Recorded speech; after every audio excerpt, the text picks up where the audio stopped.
Coming up next on this back-to-school edition of In the City, we'll take a look at the first day of class on a brand new campus.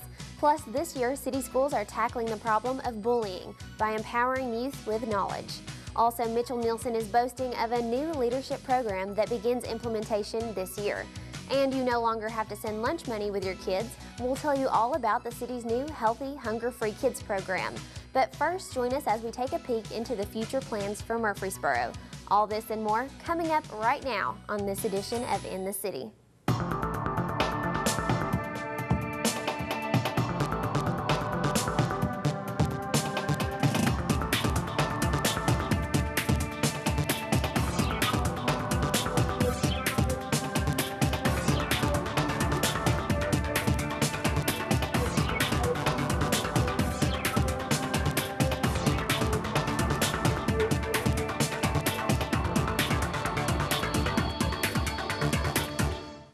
Welcome to another edition of In the City, your source for what's happening right here in the city of Murfreesboro. I'm Callie Durham. Well, Murfreesboro 2035 is officially on its way as various meetings begin developing a roadmap for the city's future. The future of Murfreesboro is beginning to take shape as city officials and citizens join together for a common goal. Murfreesboro 2035 kicks off tonight. Our future begins now. We're getting ready to start the city's comprehensive plan project. We've got 3 meetings this week. The comprehensive plan will take over a year to complete and is being overseen by a highly recommended consulting firm. We picked D.A.R.E Collaborative out of Sugar Land, Texas. They bring with us a wealth of experience in planning and utilities and transportation, and we're really excited about bringing them on board. They've really impressed us with their ability to get the community involved. The city begins its preparations with a task force meeting. Mayor McFarland and the City Council appointed this group really to serve as a listening group for all of the input that we're going to get during the comprehensive plan. So as chapters and elements of the comprehensive plan get developed, we'll ask them to review it first before it gets forwarded to the Planning Commission and City Council. The city is holding the comprehensive plan's official kickoff in the form of a public community workshop. The city of Murfreesboro is now developing its 20-year comprehensive plan. And what better way to get the community's input on the future of Murfreesboro than by having community outreach programs like this one. The community workshop is an opportunity for Murfreesboro residents to come out and share their opinions, concerns, and suggestions so that they can be incorporated into the plan for Murfreesboro's future. With this comprehensive planning program, we have a very robust public engagement element. This is going to consist of several community meetings over the course of the next 18 to 24 months. Citizens are asked to break off into different groups to discuss specific topics of concern, while a member of D.A.R.E Collaborative takes detailed notes. So we are very implementation oriented, so the comprehensive plans are basically, we help a community develop a roadmap for their future. And you may be wondering, what exactly is the need for a consulting firm or even a comprehensive plan? We anticipate, based on some of our demographic analyses and projections, that Murfreesboro could certainly grow by 85 to 90,000 people over the next 20 years. So the issue would be, or the concern is, do you have the requisite infrastructure, the utilities infrastructure, as well as the transportation-related infrastructure, housing in neighborhoods, green infrastructure with respect to parks and recreation, open space areas, to support that kind of growth, significant growth. So that's what we're going to be working on in this comprehensive plan, is helping the city prepare for that kind of significant growth. Citizens in attendance at the community workshop seem to all have different opinions about what is needed most for the future of Murfreesboro. My son plays soccer, and I'm concerned about the fields and the expansion and where they're going to take the fields from here. I'm most interested in family facilities, swimming and soccer fields west of the interstate. I'm here because one of my kids is a skateboarder, and we don't have any place for the kids to skate since the YMCA closed their skate park. I'd like to see an improvement in some community services, particularly those that deal with homelessness and affordable housing, and also maybe some expansion of our roadways. I'm most interested in the blueways and people learning to appreciate our local rivers and streams and keeping the water clean. And some citizens just generally want to see attention given to the future plans of Murfreesboro. We have a lot to be proud of, but I want us to be prepared for the future and for the continued growth that we have. So it's very important we do this program. If you want to be involved in the comprehensive planning process, there will be plenty of upcoming opportunities for you to participate. We've got a lot of different ways for Murfreesboro residents to get involved. We've got small group meetings where we've got listening sessions with different stakeholders. We've got the community kickoff, which is come one, come all for the entire community. We're going to have one-on-one meetings, and we're going to have online discussions. So really there's something in there for everybody to get involved.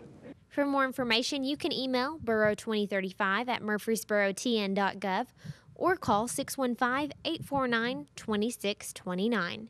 You can also sign up for the project's newsletter at 2035newsletter.com or join the online discussion forum at murfreesboro2035.com. It's not just the first day of school. Add on the excitement of being at a brand new campus, and you've got the setting for Overall Creek Elementary. Just over a year ago, this 20-acre property off Veterans Parkway was home to cornfields, but now Murfreesboro City School students are reporting to a beautiful new 2-story elementary school that boasts over 100,000 square feet of space. Construction is still ongoing, with the school getting clearance to open just before the start of classes. Basically, we got it the last few hours before children could come in this morning. So it was kind of exciting. But at the same time, it was, oh, finally. But we had a great staff, great teachers. We jumped in, we adapted, we changed, we had plans, and we had to make different plans. And so we just went with the flow. Opening a brand new school comes with a whole new set of obstacles, including some students not knowing what classroom they were going to until the morning of their first day. The other unique situation with this building is we couldn't have anything shipped. We couldn't receive the library books. We couldn't receive the textbooks. All the supplies, PE, music for the classroom. We couldn't have it shipped to the school because there was nowhere to receive it. Different city schools have put their own unique stamp on their school's curriculums, such as Bradley Academy's arts program, the emphasis on STEM at Hobgood Elementary, and Mitchell Neilson's focus on preparing the next generation of leaders. But what will distinguish Overall Creek? We are taking advantage of the location of the school. The whole east 25 acres is bordered by Overall Creek. Today was the first day that I had not seen turkeys or deer coming out here. So we're in the middle of some great wildlife, but the creek, when it's flowing, we're going to analyze that, and we're going to have outdoor learning centers. The school cost over $19 million to build and has the capacity to hold 1,000 students. Overall Creek Elementary was constructed to relieve overcrowding at Scales Elementary, but may also provide some relief to Blackman Elementary. Both those schools had more than 1,000 students at the end of last school year. Our first goal is to kind of just get settled. Then we have different groups at Middle Tennessee State that have reached out to us, Dr. Cindy Smith-Walters, and looking at some plans for those outdoor classrooms and connecting them and doing a bird feeding station and all kinds of different things. And then maybe someday other schools will come to our environmental area as a field trip type of thing. So other goals are to incorporate STEAM, which is STEM with arts. So it's science, technology, engineering, arts, and math. And then incorporate that throughout the day. We want to make it where kids, when they wake up in the morning, I want them to say to themselves, I get to go to Overall Creek.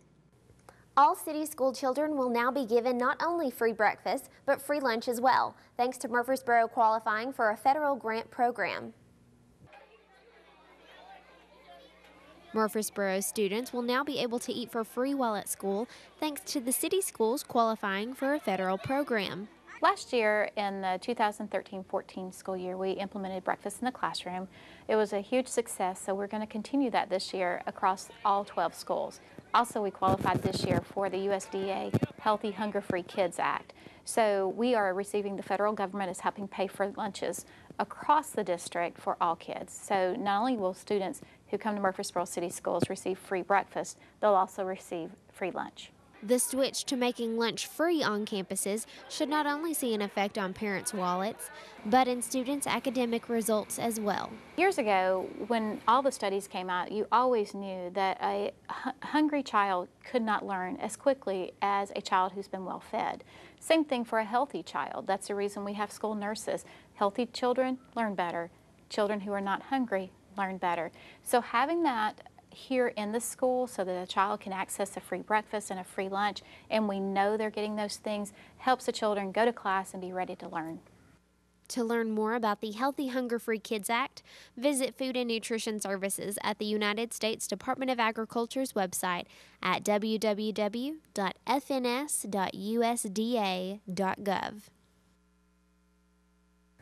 This February, the United States Department of Agriculture announced the availability of grants totaling up to $5 million through the Farm to School Grant Program. This will increase the amount of healthy, local foods in schools. Well, if you have big dreams for the future of your children, then the Leader in Me program may be just what they need.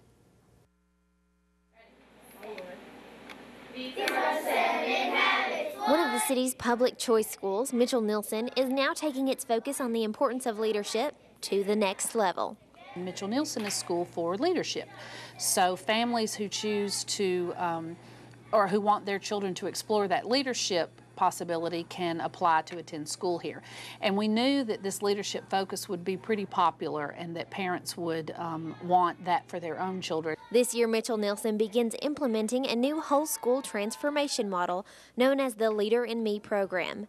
It's based on an adult program known as the 7 Habits of Highly Effective People. The Leader in Me program is one that started at a school in South Carolina, and the principal there, she had been to a Stephen Covey program about the 7 habits for adults. And she decided that why would you wait until children were grown up to learn these great principles? And so they brought that to her elementary school and just had such huge success with it. And now there are over 2,500 elementary schools across the nation, and I think some international schools, that have implemented this practice and have seen just huge success from it. This program focuses on leadership, accountability, adaptability, initiative and self-direction, cross-cultural skills, responsibility, problem-solving, communication, creativity, and teamwork through 7 habits. Be proactive. It means you choose your own actions and you change your mood and you're in charge of yourself. Begin with the end in mind. And what does that mean? Having a plan. Put first things first. All right, what does that mean? It means like you have to do your work before you play. Think win-win. My favorite habit is seek first to understand and to be understood. It means like you have to see it in your friend's view. If they like have a problem and you get in a fight, you have to see it in their view before you start talking. Hear them out. Synergize. What synergize means is together is better. It is sharpen the thought. It means like, say you have to do something important, but you really want to go to do a fun activity in school. But first you have to do the important thing. This program is said to help students reach farther than academic success and build up to reaching their full potential. The school year is just beginning and already school officials see a difference. Our ultimate goal for these students is for them to be empowered with these leadership skills. We don't expect that all of them will go out and be CEOs in some Fortune 500 company, but why not? Murfreesboro City Schools are attempting to cut down on the growing effects of bullying by adopting a nationally recognized bullying prevention program. Murfreesboro City Schools are implementing the anti-bullying program known as Alveus. Schools are incorporating the program with everything from student-led activities like banners and pledges to school-wide assemblies and songs. We're discussing it in class meetings on a daily basis. Every day it teaches the children to be a friend, to get along with each other, and work together. And once they have that, then this prevents bullying from occurring. The program focuses on creating a safe and positive learning environment for students.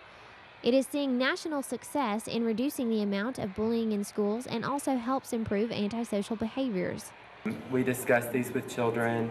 For example, in a class meeting, we might show pictures of students who are showing different emotions, and we ask students their first reaction to the pictures. How does this make you feel?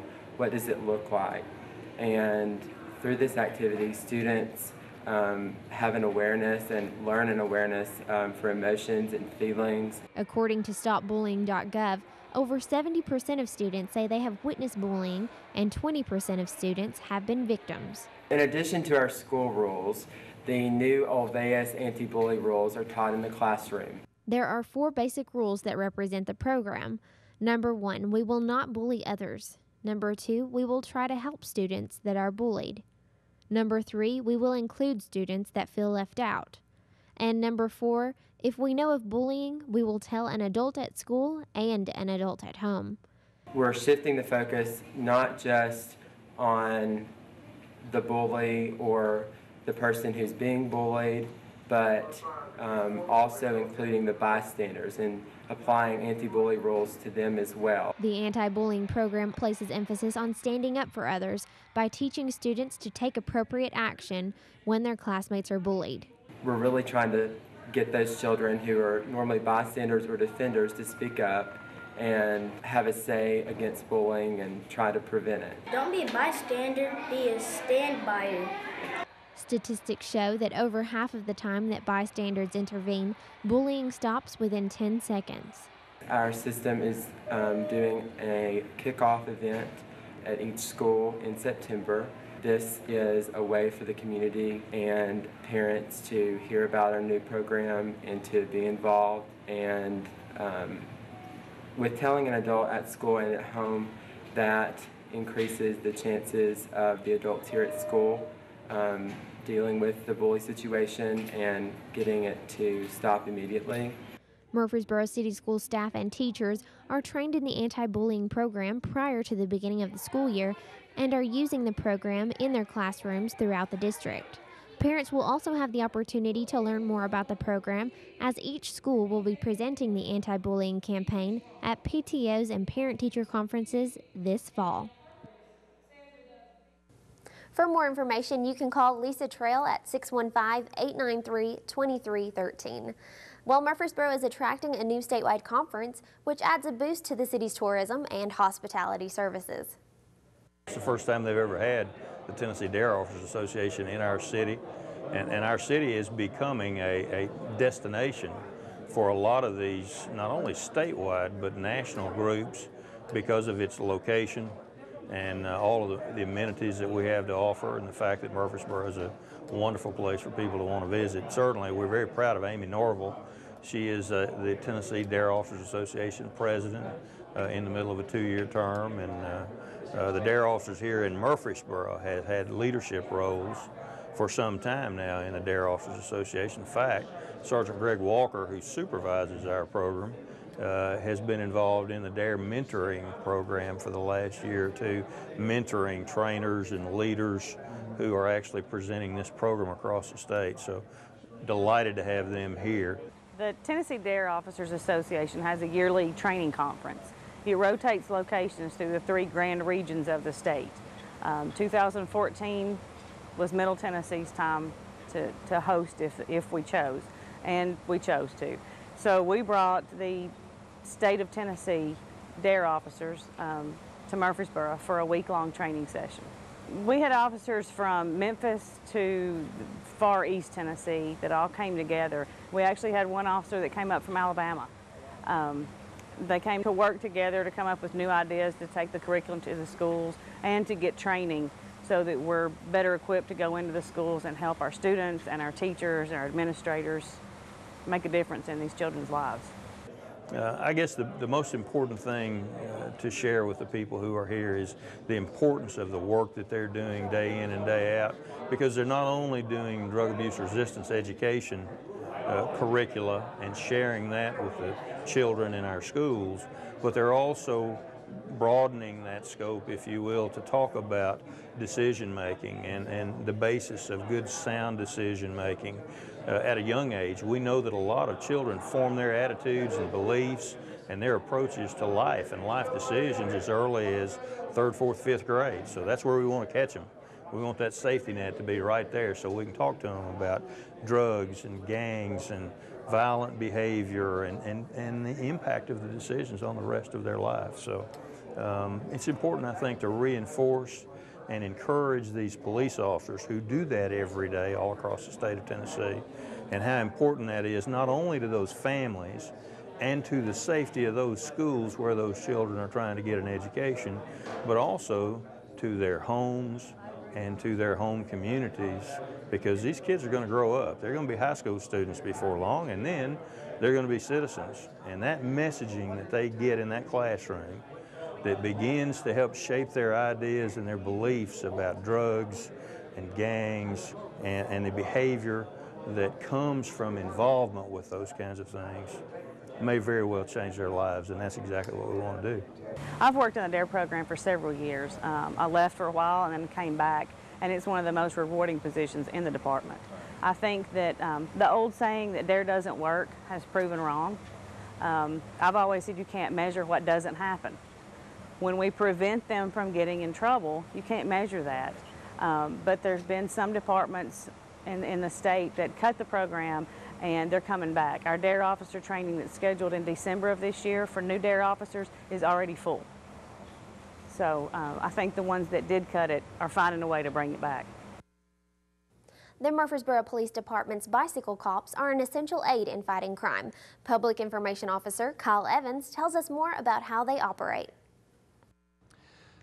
The Murfreesboro Police Department is committed to engaging our citizens in community-oriented policing services.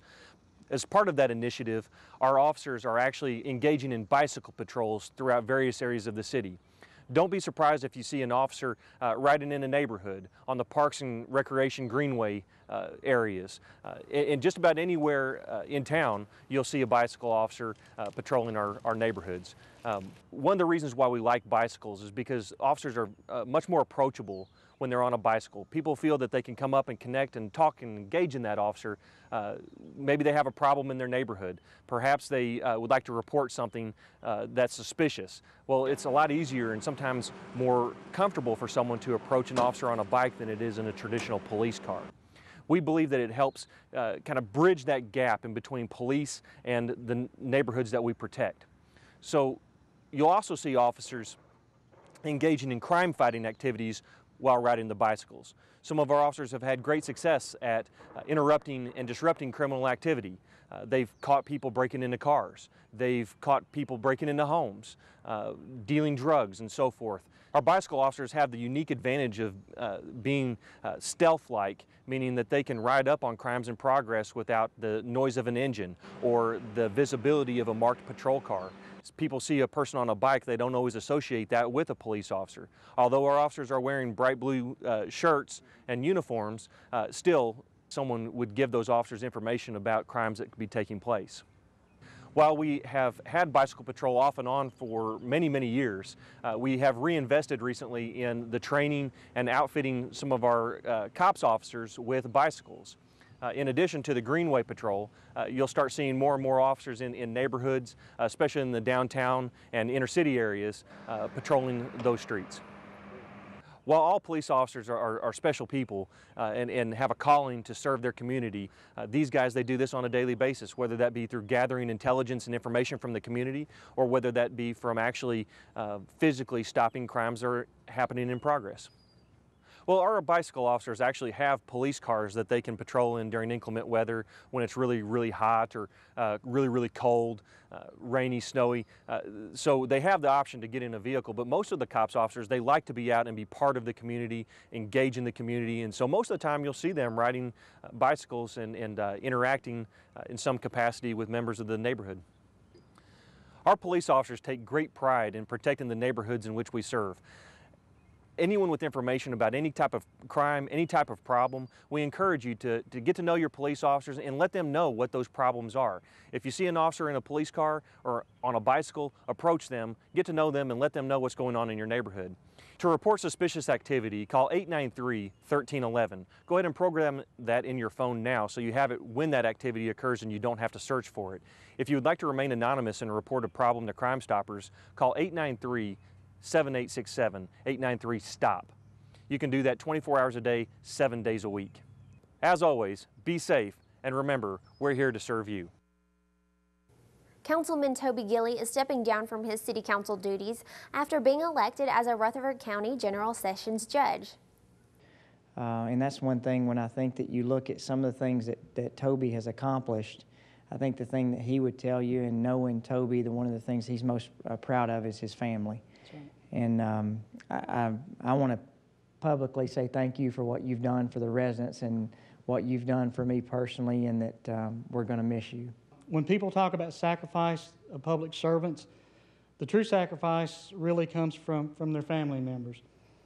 Having Daddy at home on Thursday night and many other nights was never an option, and I want to thank Laurie and Isabella and Grant for their love, support, sacrifice, and understanding for the work that we've done here on the council. We have a plaque presented to Toby Gilley and the entire family in appreciation for 14 years of service on the Murfreesboro City Council, and mainly for you guys for sharing Toby with us for all these many years, and that he has made Murfreesboro a better place than he left it. Thank you, Mayor. Thank you. Thank y'all. The renaming of a Murfreesboro street now honors a local hero who died while saving the lives of 2 Murfreesboro children. It's our pleasure to be here today. You know, this is one of those special occasions that I think not only changes something in a city, but it's something that changes a family. And I know many years ago that you lost Jerry, and he, in John, it says, no greater love hath a man that he'll lay down his life for his friends. And I know he did that for 2 people that he didn't even know. And that's something that you can see that's evident in this community, and that's special about this community is what people will do for others in the community that they don't even know. And there's time and time again that you see in Murfreesboro where people will come together to help the community. And so on behalf of the city, it's our pleasure today to be able to name the street after Jerry and for what he did. And I know that you have grandkids who are here, and that you have kids who are here, and I would imagine that, you know, in my quote it says Jerry Anderson was a hero on the field of football, but more importantly, he was a hero in the bigger game of life. As citizens of Murfreesboro, we honor his heroism and should be proud that someone who demonstrated true courage and action called this city his hometown. So I want you to know, on behalf of the city staff, of Council members Washington and Ms. Scales-Harris, that I can't think of a better example of someone that we can look and we can name a street after a true Murfreesboro hero. We are excited to be able to have Jerry Anderson Drive. Thank you. Thank y'all. Thank you. Thank you. Would y'all like to say something? I just wanted to say thank you to the city of Murfreesboro for this amazing opportunity. My dad was a great man. I know he didn't think twice about jumping in and saving those kids' lives, because that's the kind of person that he was. He was just that kind of man, and I just want to say thank you, and we will cherish this moment. Thanks. There's an article that was in the D&J on July 31st, so that was yesterday, and so we have had that framed for you. That's got the article that talks about Jerry. So we want to present this to you. Thank you. Thank you. And then I think for the part that everyone is here for, oh yeah, we want to present you Jerry Anderson Drive. Thank you. All right. Yes. Thank you so much. Thank you. Well, that's it for this edition of In the City. For more information about the city of Murfreesboro, just head on over to our website at murfreesborotn.gov. And if you want to watch a specific story that you've seen today or catch up on some of the latest city news, you can always visit the City of Murfreesboro's YouTube channel. I'm Callie Durham. Until next time, we look forward to seeing you in the city.